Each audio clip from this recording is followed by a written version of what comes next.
The one thing I really loved about the 90s, the cell phone was perfected. Can you imagine life without a cell phone now? You can't see from television. I want you to see it live like your boy getting ready to see it. The 90s gave us the internet. but once we got into the 90s, everyone had kind of figured it out. Let's throw the ball.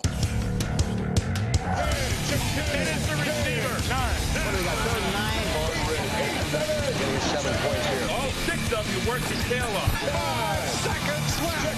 4, you dreaming? 3, 4, number 3. 72 versus 2 weeks. 400.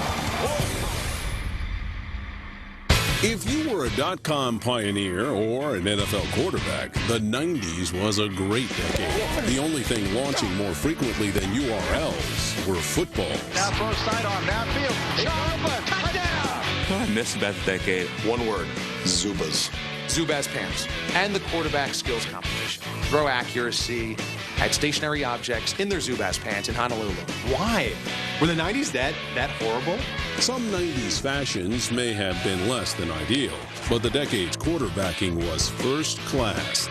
Only the truly elite made our list, and all that matters is what they accomplished in the 90s.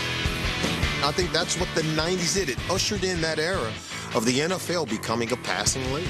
I don't know, in the 90s, it just seemed like the position of quarterback became more about putting up big stats. He has the granddaddy of them all now. Most touchdown passes ever. And winning got shunted aside a little bit. Wins define everything in the National Football League and pretty much define your greatness.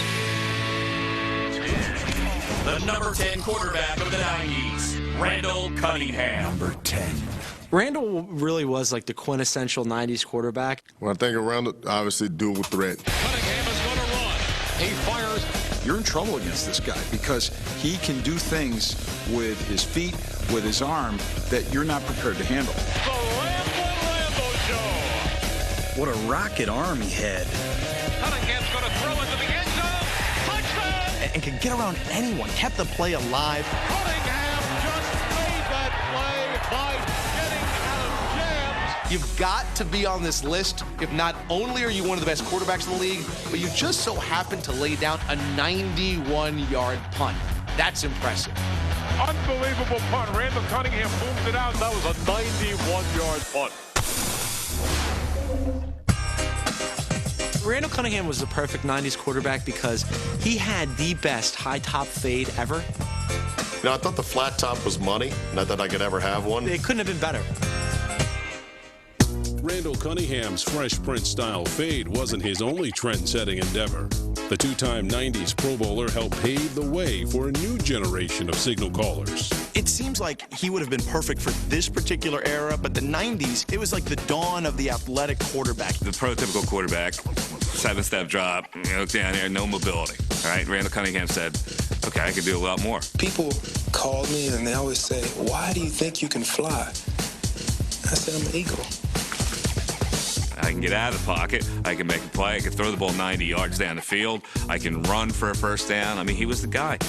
Rolling with the football and being flattened at the 10, but throwing the ball to Giles for a touchdown. What a great athlete he was. How limber he was. How flexible he was. Some of the things I did on the field, I don't know how I did them. I don't know how he did it. I think we're looking at Plastic Man.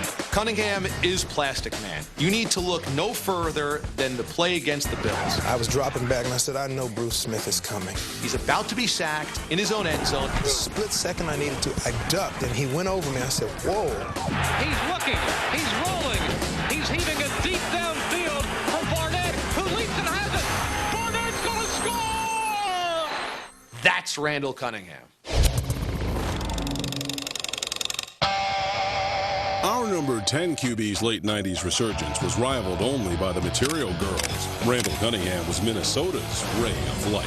His 34 touchdown passes in 1998 helped the Vikings set an NFL scoring record. Randall's amazing because he basically had two careers. Randall had his first career, and then Randall had 1998. He absolutely caught lightning in a bottle. Randall played so out of his mind that year. All three of those receivers were big, bad dudes. Jake Reed, Chris Carter, the touchdown maker, and then you got Randy Moss.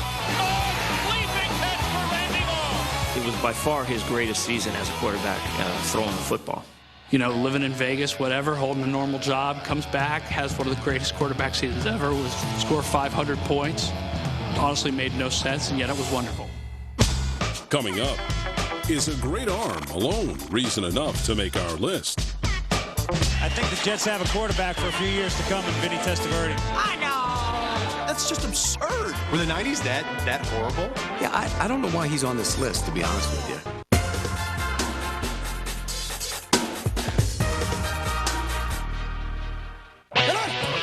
The 90s saw its fair share of one-year wonders, all in 1 year. 1995 was a year of quarterback nirvana.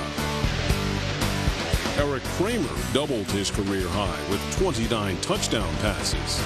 Touchdown, Eric Kramer to Curtis Conway. The great Jeff Blake threw a career-high 28. And who could forget Scott Mitchell, who passed for 32 touchdowns and more than 4,300 yards. What a grab! Touchdown! But none of them put up meaningless big numbers quite like our next quarterback. The number 9 quarterback of the 90s, Jeff George. Is that right? I thought that was that. Wow. I was wondering if that was for real. Is he really one of the top 10 quarterbacks? Can't I come up with 10 better right now? Maybe so, but can you find an arm that made everybody dance now? He can throw the ball like no other. What a play by Jeff George! His ability to just throw the football ranks above any quarterback that I've seen during that era. Jeff George throws right into the end zone. Touchdown, Atlanta! Nobody could throw back-to-back passes, that soft touch pass that had to be delicate and really right on the money, and then turn around on the next play and throw a 71.5-yard bullet. Just caught a bullet. Jeff George could throw both of those. Jeff George threw for over 26,000 yards in the 1990s, the 7th most of any player in the decade. I must have slept on his career stats. I must say it. I plead guilty, NFL Network. But stats were never the issue for our number 9 quarterback. Jeff George had one of the greatest arms in history, one of the quickest releases in history. He had everything you want in a franchise quarterback, but he didn't have it here. Anywhere Jeff George has been, he had turmoil and problems with either the play caller or the head coach. Yeah, these guys are going at it. Remember him going back and forth with June Jones on the sideline? Yep. Boy. That's just disrespect for authority. Isn't that all what the 90s was about? Every coach who got him felt like, I'm the guy who can turn this guy around. Take him right on down and put him in there, Jeffrey. He cultivated an entire decade based upon his potential because he threw the prettiest ball in football. He threw a pretty interception. Is there anyone who has lived more on his arm strength than Jeff George? Jeff has a very strong arm. He's the guy who would fall down if the tackler got within 5 yards of him. But at least we have the mullet to look back on. Jeff George is living proof that the mullet causes brain damage. You know everything?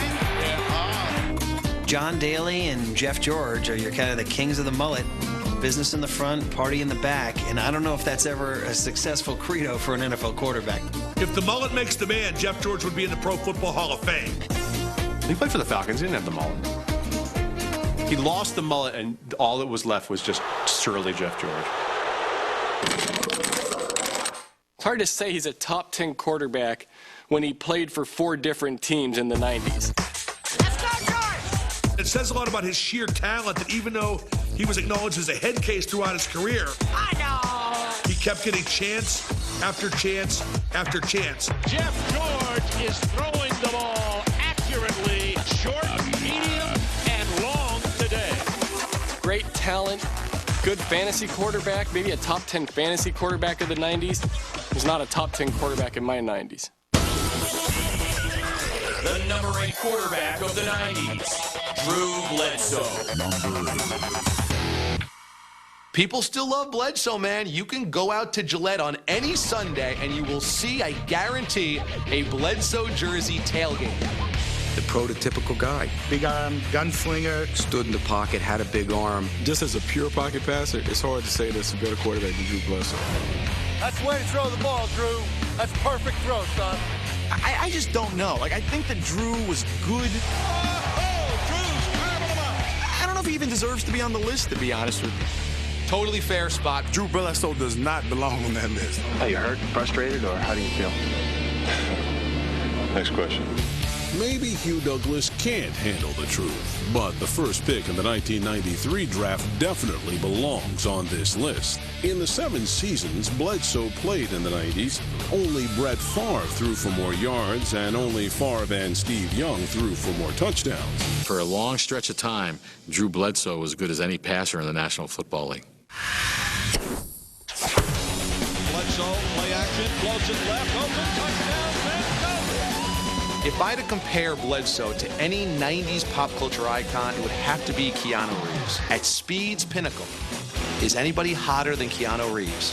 You give me 93, 94, 95, Keanu hot, Bledsoe really hot. Play action fake, Bledsoe, end zone, touchdown. Kind of nice that the ball comes out of his hand. You see that? The nose rises just a little. That was very impressive right there.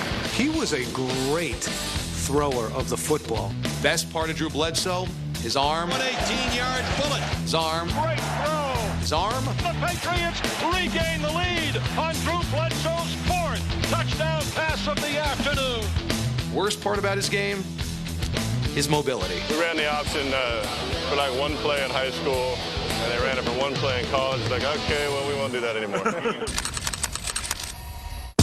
Not even a broken finger could stop Bledsoe from launching more Patriot missiles than George Bush in the first Gulf War. How about that one by the Brewmeister? Bledsoe threw for the 2nd most yards per game in the decade, and the Patriots rode his right arm back to relevance.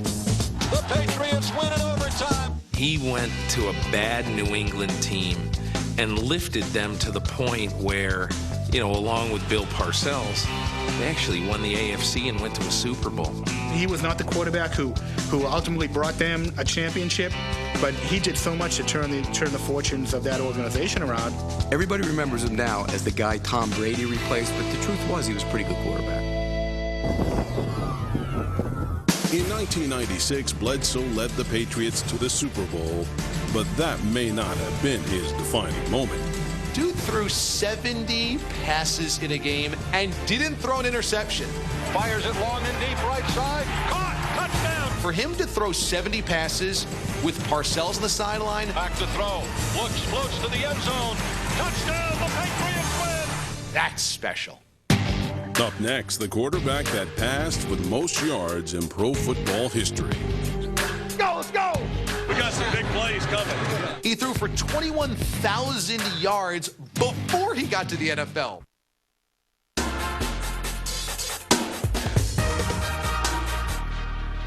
The 90s taught us that being a top draft pick does not guarantee success. Don't talk to me, all right? Knock it off. A few first-round talents didn't live up to the hype. Leaf throws intercepted. Bad decision. But some hidden gems honed their skills on foreign soil before enjoying NFL success. The throw, Purdy wide open. Touchdown, Eric Moe. And no one traveled further than Kurt Warner. Let's go win it right now. Just watching that guy go from the grocery bagger to Super Bowl champion is amazing. We will rally around Kurt Warner, and we'll play good football. St. Louis, the gateway to the West, is now the gateway to the best. Our number 7 QB wasn't bagging groceries, but he wasn't drafted either. The number 7 quarterback of the 90s, Warren Moon. Warren Moon is by far one of the most underrated players in NFL history. Moon to throw from the shotgun. Deep down the middle for Jeffries. He's got the 30. He is going to score. He threw a pretty ball. He threw a catchable ball. Another perfect pass by Warren Moon. One of the greatest quarterbacks of all time. Moon. Very deep.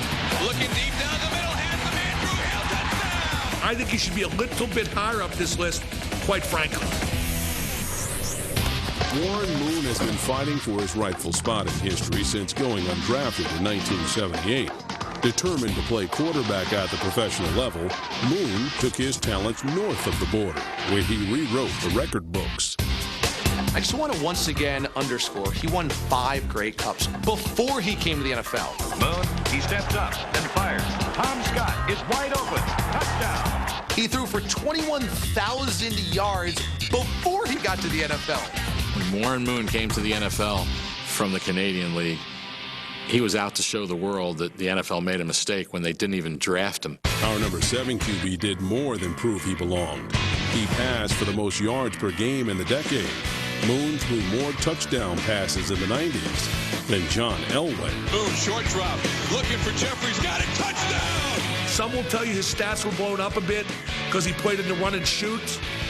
But boy. In Canada, he didn't play in a run and shoot offense, but he won 5 straight Grey Cups. Warren Moon played in a run and shoot for 3 years, but he had his greatest season statistically with Minnesota when Dennis Green was a coach and he ran a normal pro-style offense. That's it!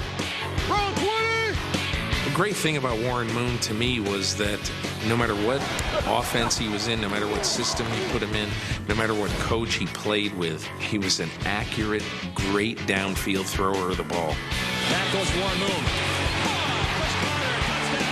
So regardless of what offense this guy was in, he still put up huge numbers. So why isn't Moon higher than 7th on our list? You're like, okay, you know he's going to put up huge numbers, but can he win? He only had 1 playoff win in the decade. Hard to blame Warren Moon for some of the bad defenses he had. It wasn't that he didn't embody winning. It was just that for whatever reason, he didn't win. Let's go now. Let's get off to a good start tonight. Let's do our work. Let's do it right. Let's get it done today. A win on 3. 1, 2, 3. Yeah, Warren Moon deserves on this list. He had a Hall of Fame career in the CFL before he had an NFL Hall of Fame career. Warren Moon is an incredible story because you think of how great his career in the NFL would have been if it had all been in the NFL. The number 6 quarterback of the 90s, Jim Kelly. You're not giving Jim Kelly enough credit here. At number 6, this is a joke. Sorry, Jim Kelly's offense made him a great quarterback. Kelly to throw. Short drop. Reed right on the money. Great thing about Jim Kelly, he was a trigger man of a complex offense and could do it all himself. He's the Terry Bradshaw of his generation. Bradshaw and Kelly may have a lot in common, but when it comes to championships, they are polar opposites. Both made 4 trips to the Super Bowl, but Bradshaw has 4 rings, Kelly has none. The Bills dominated the first half of the decade like Forrest Gump at the box office. But instead of run, Forrest, run, it was throw, Jimmy, throw. Hey, the K-Gun was one of the great offenses of the 90s. Takes the snap, backs up, will throw. He's got a touchdown. That's what you got to do. Jim Kelly was his own offensive coordinator. Jim Kelly carried that offense and that football team in so many respects. I think one of the things about Kelly that's really underrated is how smart he was as a player. It is amazing how fast his brain worked. I mean, he saw the field and snapped off the plays as rapidly as anybody could. Here's Kelly to throw. He pulls it down, throws, Reed's got it at the 30, and in for the touchdown. Jim Kelly's probably the most unlucky guy in the history of the NFL. Maybe more than any other quarterback in football this side of Dan Marino, it's unfortunate that he never won a Super Bowl. Somebody's got to win, somebody's got to lose, but, you know, you always think, why? Kelly came up small in the Super Bowls. Kelly on a bootleg.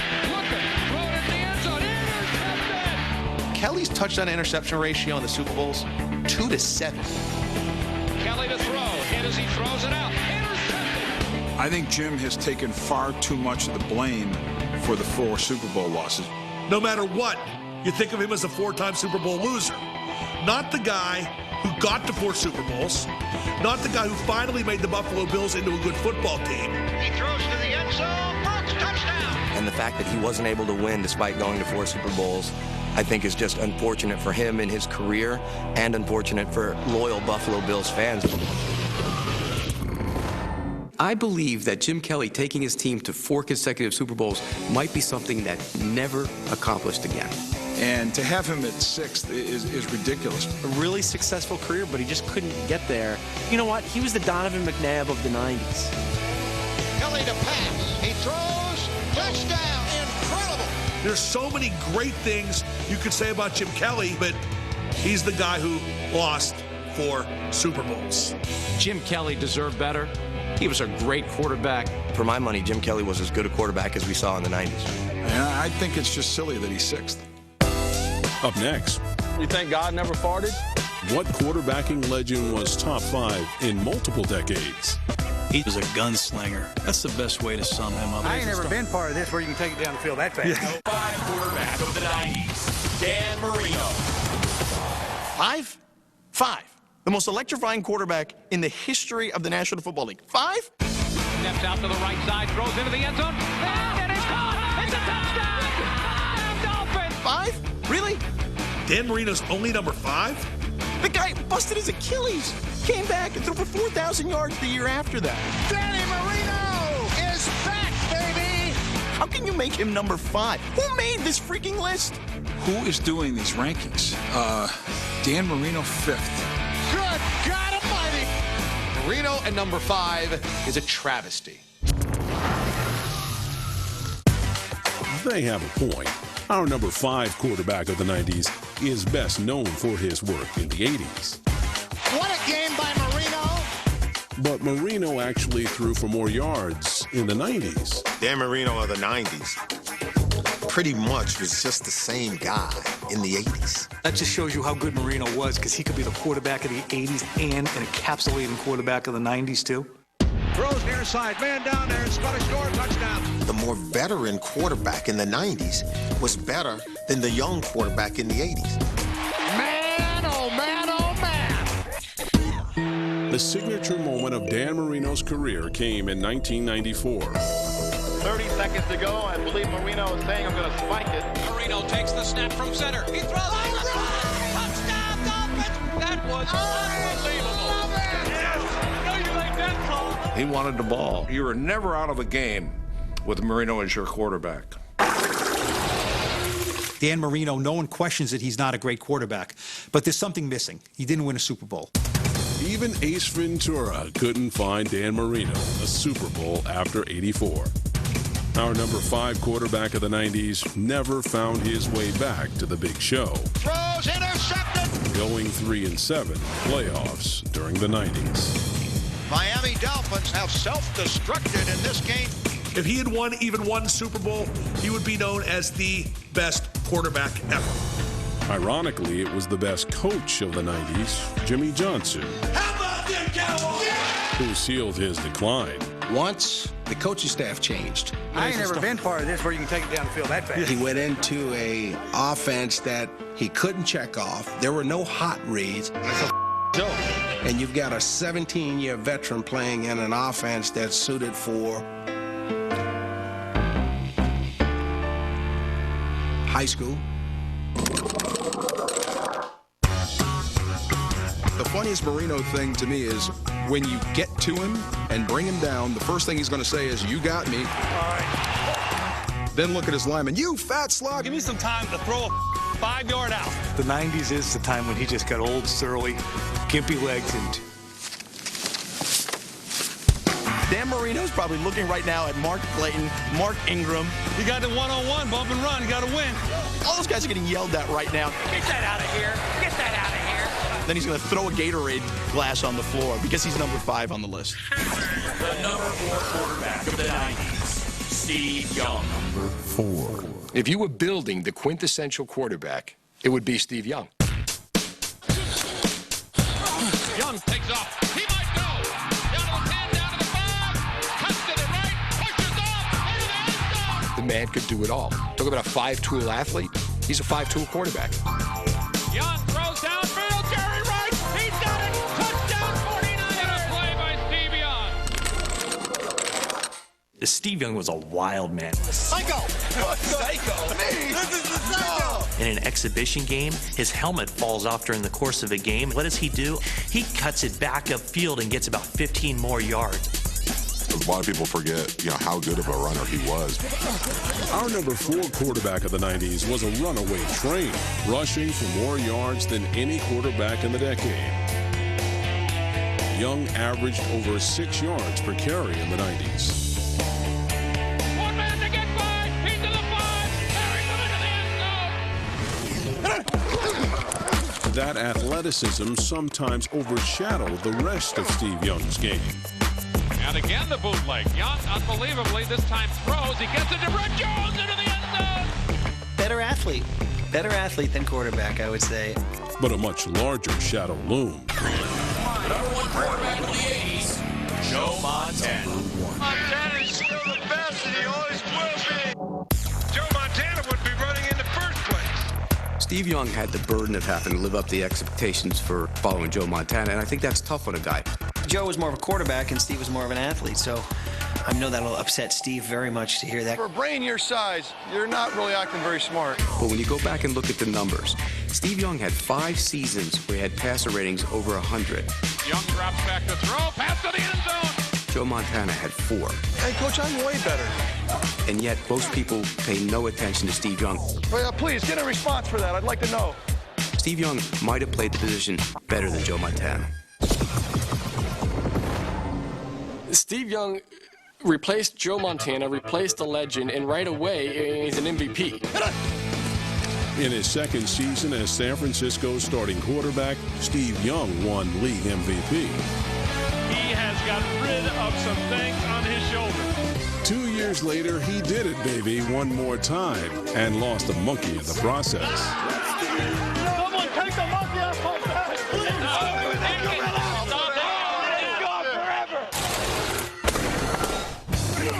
Steve Young also had the highest quarterback rating and winning percentage of any quarterback on our list. The ball had to be perfect. It was. Niners will win it. Niners will win it. Nobody had as much rushing value, nobody had as much passing value, and nobody else did it year after year the way he did.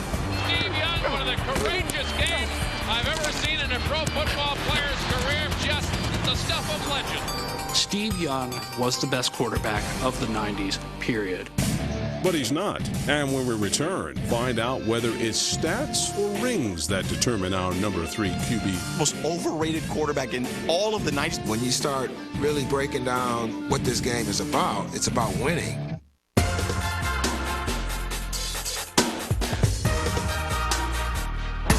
There were 6 QBs in the 90s good enough to lead their teams to the Super Bowl, but whose total body of work in the decade couldn't crack our list. Touchdown, San Diego! And we got a dandy in Super Bowl 30. Among this group, only 2 were able to bring home the ultimate prize. Something that they said would never happen, couldn't happen. Here we are, we won the Super Bowl. This ring right here doesn't mean, gosh, I was great, I had to play great cheer. These are memories. Good protection again, going deep. He's got Clark in the end zone, touchdown. And no quarterback on our list has had more celebratory Super Sundays than our next quarterback. The number 3 quarterback of the 90s, Troy Aikman. If he were a college quarterback, you would call him a system quarterback. He doesn't get enough credit for being a fantastic quarterback. As time going for the end zone, he's got a man. It's caught for a touchdown. I think Troy Aikman could even be number 1. Troy Aikman's the most overrated quarterback in all of the 90s, maybe even all of football at this point. Damn it! No, I think Aikman is number 1 because rings count for something. Perhaps no player on our list has a more polarizing presence than Troy Aikman. The Cowboy QB passed for fewer yards per game than Jim Everett, but he does have 3 Lombardi trophies. You can celebrate because your Cowboys are world champions. To me, he was more of a product of the team he played for. He played with Emmitt Smith, Michael Irvin, 2 amazing players. He played with the best offensive line in football. I mean, that was such a loaded team. Showtime. Troy's got 3 rings for a reason. Yes, he played with Emmett and Michael, but they also fed off him. This man right here was our leader. Without no Troy, there's no Michael catching that rock. Without no Troy, there's no Emmitt Smith running the rock the way that I was able to run it.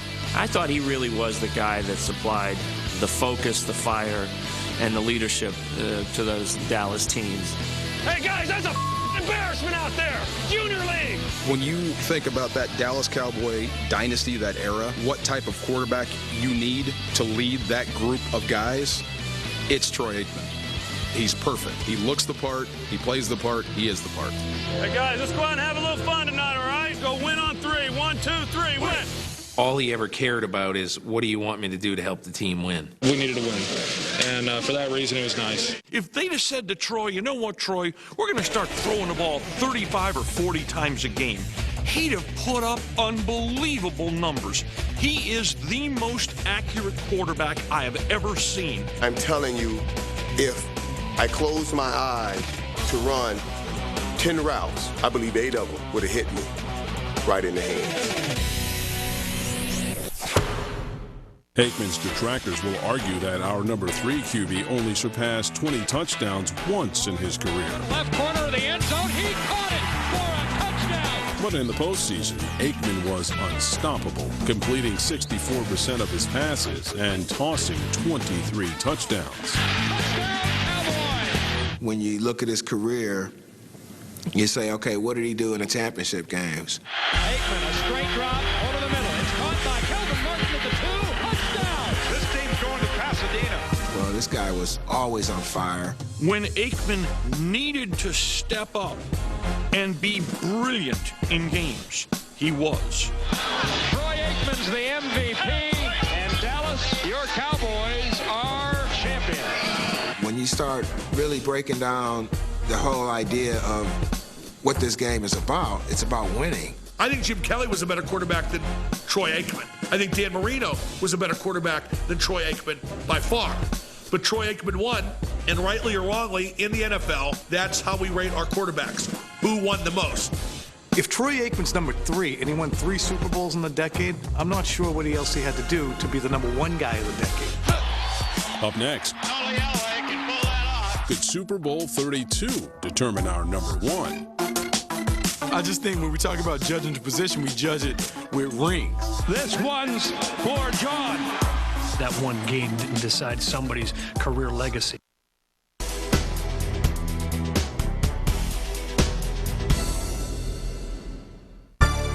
Many of the decade's best quarterbacks fell just short of the big dance.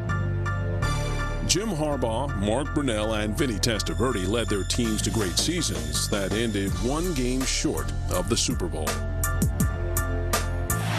bad just got worse. Where at least one guy thinks Pittsburgh would have been, with better handling of the man they call Slash. Good job, Slash. This guy in 1997 threw for 20 touchdowns, rushed for another 11. Touchdown, Steelers! If they didn't bring in 3 offensive coordinators in 4 years, Cordell Stewart would have been on that list and pretty high. But both Stewart and Testaverde lost in the AFC Championship to our next quarterback. Number 2 quarterback of the 90s, John Elway. Number 2. I think John Elway should be number 1. John Elway has done it again! Oh, right. He got what Jim Kelly and Dan Marino never got, a couple of Super Bowls, and boy, doesn't that make a difference. What you don't realize is that in the 90s, even before he wins the Super Bowls, there's a 12-4 year and a 13-3 year. This is about as good a throw as I've ever seen him make. And 2 seasons of Wade Phillips. Only Elway can pull that off. That's greatness. Our number 2 quarterback of the 90s was a natural fit in the American West, leaving tombstones scattered in his wake. John Elway has done it again! He was a gunslinger. That's the best way to sum him up. And the Denver Broncos with another fantastic comeback. John Wayne and cleats. They love me. Complete with the gait. It was like he was playing with the cowboy hat and the holster. And Hey, Dip. it's like the Wild Wild West playing football. Elway's to the end zone. The personification, I think, of just give me the ball at the end of the game. I'm going to make it happen. This guy will go down as the greatest come-from-behind player in National Football League history. I think Elway was maybe better in the 80s. I've never seen a guy move that kind of arm in my life. The ball moved so fast, I turned my head and it was there. But I think the way he played in the 90s and the fact that he won proved that he was as good in the 90s, if not even better than that. Time after time after time, he does it. In the 90s, you saw him bring the team up to a whole nother level. Fans and media, especially cynical media, were so happy when he won a Super Bowl. Throws down deep the middle of the field. Rod Smith's got it. It was like God had a hand in it. This one's for John. He got what he deserved in the end, but boy, it was a close shave. So why is John Elway just second on our list? If John Elway had won those 2 Super Bowls at the end of his career, they would still be hanging him in effigy in Denver today. I think some of his better years when he went to those first 3 Super Bowls and lost. This one is history. By the time he got to the 90s, he wasn't as prolific. It's fitting that in a decade whose best-known show was about doing nothing, John Elway's championship years didn't involve too much more. Davis hand up, first down. Terrell Davis, 25. Oh, look out, goodbye, TD for TD. Though his winning ways earned him second on our list, Elway doesn't rank higher than 4th in the decade for any major statistical category. 50 yards on the carry for Terrell Davis. Numbers aside, no one can take away the fairy tale ending for our number 2 quarterback of the 90s. You know, in the Western, where you get the cowboy, and the cowboy can't figure it out, and the bad guy's getting the best of him, and then at the end, he rides off into the sunset after saving the girl? That's what happened to John Elway in the 90s. He was the cowboy who rode off into the sunset. When we return, someone else should be above Favre just on principle. You may be sick of Brett Favre, but we aren't. Who made the list? Madden? I mean, come on. Just the way they drew it up, huh, fellas? This is just a crock. There's no way Brett Favre is number 1. No way.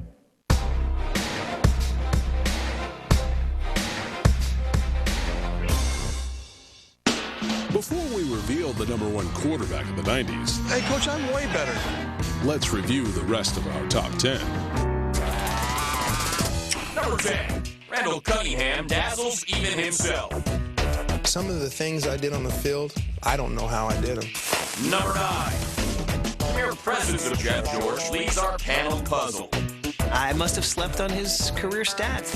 Number 8, Drew Bledsoe rains Patriot missiles. That's the way to throw the ball, Drew. For a long stretch of time, Drew Bledsoe was as good as any passer in the National Football League. Number 7, Warren Moon launches more than a run and shoot. Regardless of what offense this guy was in, he still put up huge numbers. Number 6, Jim Kelly put on a K-gun show in Buffalo. He's got a touchdown. That's what you got to do. He was one of the fun guys to watch in the 90s. Number 5, Dan Marino. But neither he nor our panel are satisfied. So, 5? 5? Number 4, Steve Young's scrambling never gets old. One man to get by. Carries him into the end zone. Number 3, 3 rings for the man of Troy. All he ever cared about is, what do you want me to do to help the team win? Number 2, the master of the 2-minute drill, John Elway. This one's for John. And now, the number 1 quarterback of the 90s, Brett Favre. No, you have it wrong. You're making me sick. Would I call him the best of a whole decade? I don't know about that. Oh, we're going to give him NFL Films loves Brett Favre, obviously. And there was a period there in the 90s where Favre and the Packers seemed absolutely unbeatable. We really built our defense around stopping Green Bay in the 90s. Who can throw it better than Brett Favre? Brett was the toughest matchup we ever had to face. Holy cow! You think about him with Reggie White resurrecting the Green Bay Packers and then running around the field with that helmet raised. Brett Favre was the 90s. Brett Favre burst into the league with unbridled enthusiasm. You might even say teen spirit. 23 seconds left. I'll drive out anywhere. We call two-jet all go, and he threw a laser. There's a man wide open. Touchdown. And it's caught. And the Packers have tied the game. Again, 13 seconds to go. When you saw Lambeau Field that day, the excitement in that crowd. These fans are going crazy. It was unbelievable. Quarterbacks that I've seen, he has to rank number one. I think for a guy who is just fun to watch. The way he could improvise, the way he made a game exciting. He flips it into the end zone. Touchdown, Green Bay. You see him pitch a ball underhanded. Just the way they drew it up, huh, fellas? A lot of that's just his attitude. No more rocket balls, please. Well, I was teamed up. No, I know. I used to think it was hysterical, though, watching Holmgren just fume on the sidelines and bark. Can he play? Does he know what to do? Throw it away. Throw it away. Throw it away. Why didn't he? He threw some of the most spectacular bonehead interceptions in the history of great quarterbacks. If you didn't think it could get any more ugly, it is. That was a life we lived for 3 years there. It was exciting, man. He is caught from behind, got away. Still throws a touchdown. Holy cow! But Brett Favre was more than just fun to watch. He won 3 consecutive MVP awards. What a play by Brett Favre.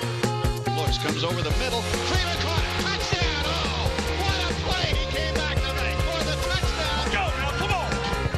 And won Super Bowl 31. Wide open. It is going to be a touchdown to Andre Rison. And when you have Brett Favre and you have a Super Bowl championship, what'd you expect? You know, I'm surprised it was as mild as it was. No, he's number one. Come on. In the 90s, he had 23 or more interceptions in 3 different seasons. And bad just got worse. Aikman won 3 rings, 3 times as many as Favre. Aikman didn't lose a Super Bowl. Favre. Pass is going to be incomplete. Denver's going to win it. Elway beat Brett Favre in the Super Bowl. How does he get a notch below? And he won 2 Super Bowls? No, that's stupid. Brett Favre being number one is a flat-out joke.